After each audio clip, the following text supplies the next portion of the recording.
हरे कृष्णा। श्रीमद् भगवद गीता के अध्याय 12 के 8वें श्लोक में अब आगे भगवान श्री कृष्ण अर्जुन से कहते हैं कि मय्येव मन आधत्स्व मयि बुद्धिम निवेशय निवसिष्यसि मय्येव अत ऊर्ध्वम न संशयः।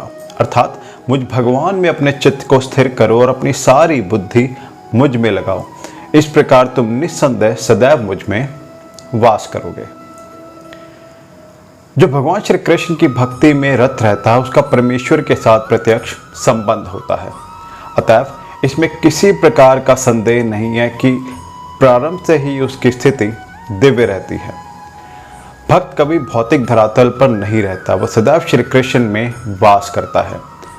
भगवान का पवित्र नाम तथा भगवान अभिन्न है। अतः जब वह हरे कृष्ण महामंत्र का भगवान के नाम का कीर्तन करता है तो भगवान श्री कृष्ण तथा उनकी अंतरंगा शक्ति भक्त के जीवा पर नाचते रहते हैं। जब वह भगवान श्री कृष्ण को भोग चढ़ाता है तो श्री कृष्ण प्रत्यक्ष उसे ग्रहण करते हैं और इस प्रकार भक्त उस उच्छिष्ट को खाकर कृष्णमय हो जाता है। और अगले श्लोक में जानेंगे कि भगवान श्री कृष्ण ने अर्जुन से आगे क्या कहा। तब तक मेरे साथ प्रेम से कहिए हरे कृष्ण राधे राधे। हरे कृष्णा। श्रीमद् भगवद गीता के अध्याय 12 के श्लोक 9 में अब आ गए भगवान श्री कृष्ण अर्जुन से कहते हैं कि अथ चित्तम समाधातुम न शक्नोषि मयि स्थिरम अभ्यास योगेन ततो मामिच्छाप्तुम धनंजय। अर्थात हे अर्जुन, हे धनंजय, यदि तुम अपने चित्त को अविचल भाव से मुझ पर स्थिर नहीं कर सकते तो तुम भक्ति योग के विधि विधानों का पालन करो। इस प्रकार तुम मुझे प्राप्त करने की चाह उत्पन्न करो। इस श्लोक में भक्ति योग की दो पृथक पृथक विधियां बताई गई हैं। पहली विधि उस व्यक्ति के लिए जिसने दिव्य प्रेम द्वारा भगवान श्री कृष्ण के प्रति वास्तविक आसक्ति उत्पन्न कर ली है। दूसरी विधि उसके लिए है जिसने इस प्रकार भगवान श्री कृष्ण के प्रति आसक्ति उत्पन्न नहीं की।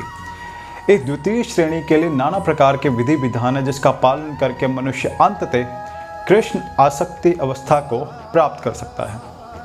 भक्ति योग के विधि विधानों का पालन करने के लिए मनुष्य को किसी सुविज्ञ गुरु के मार्गदर्शन में कतिपय नियमों का पालन करना होता है और इस प्रकार गुरु के आदेशानुसार भक्ति योग के नियमों का पालन करके मनुष्य निश्चय ही भगवत प्रेम अवस्था को प्राप्त हो सकेगा।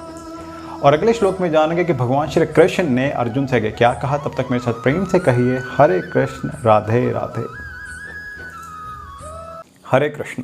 श्रीमद् भगवद गीता के अध्याय 12 के श्लोक 10 में अब आ गए भगवान श्री कृष्ण अर्जुन से कहते हैं कि अभ्यासेप्य समर्थोसि मत कर परमो भव मदर्थमपि कर्माणि कुर्वन् सिद्धिं वाप्स्यसि। अर्थात यदि तुम भक्ति योग के विधि विधानों का भी अभ्यास नहीं कर सकते तो तुम मेरे लिए कर्म करने का प्रयत्न करो, क्योंकि मेरे लिए कर्म करने से तुम पूर्ण अवस्था को प्राप्त होगे। यदि कोई गुरु के निर्देशानुसार भक्ति योग के विधि विधानों का अभ्यास नहीं कर पाता तो भी परमेश्वर के लिए कर्म करने से उसे पूर्ण अवस्था प्रदान कराई जा सकती है। जब हम सभी कार्यों का अभ्यास परमेश्वर के सुख के लिए करते हैं तो स्वाभाविक रूप से हमारे मन का स्वार्थ भाव नष्ट होगा और हम उन कार्यों की ओर प्रवृत्त होंगे जो अधिक सेवा भक्ति वाले हैं। इस प्रकार हमें सभी कर्मों का निष्पादन केवल भगवान श्री कृष्ण की संतुष्टि के लिए करना चाहिए, जिससे हमारा मन स्थिर होकर शीघ्र ही भगवान की ओर केंद्रित होने में समर्थ हो। तब धीरे धीरे हृदय में परमेश्वर का प्रेम प्रकट होगा और हम निरंतर परमेश्वर का चिंतन करने में समर्थ होंगे। और अगले श्लोक में जानेंगे कि भगवान श्री कृष्ण ने अर्जुन से क्या कहा। तब तक मेरे साथ प्रेम से कहिए हरे कृष्ण राधे राधे।